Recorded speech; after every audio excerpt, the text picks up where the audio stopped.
Giants? They don't believe that dinosaurs existed and we have their skeletons, but they believe in the giants? Ah, yes, the Nephilim in the Bible. One of my favorite bits of weirdnesses from the Bible that nobody really ever talks about. It's weird because it just seems like a story that they were gonna go with, and then they decided to just like, let's not bring that in here. And then they accidentally left a few passages in there, and they were just like, oh shit, we forgot to take that out. But apparently, according to the Bible, the Nephilim were giants that were born from the sons of God and the daughters of men. So I would love to know the logistics of what went into what to make one of these.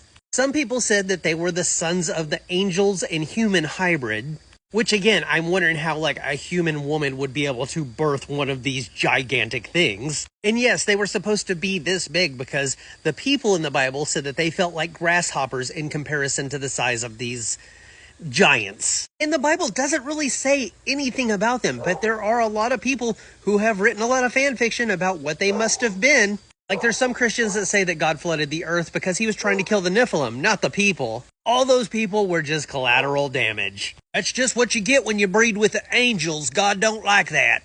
God likes for the races to be separate, you know. That's why we had that whole thing in America.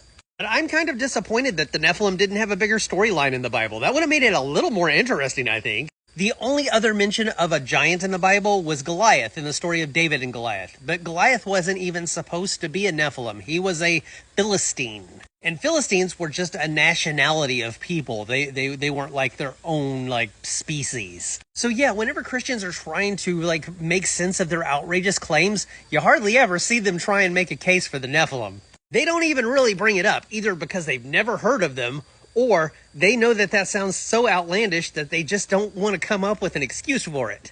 So if you have a religious person in your family, go up and ask them what they think of the Nephilim and just see what their reaction is. And let me know in the comments, please, because I think a lot of them just have never even heard of them. Because when you're an atheist, you know these things about the Bible. But the Christians, they don't. That's why they still believe in it.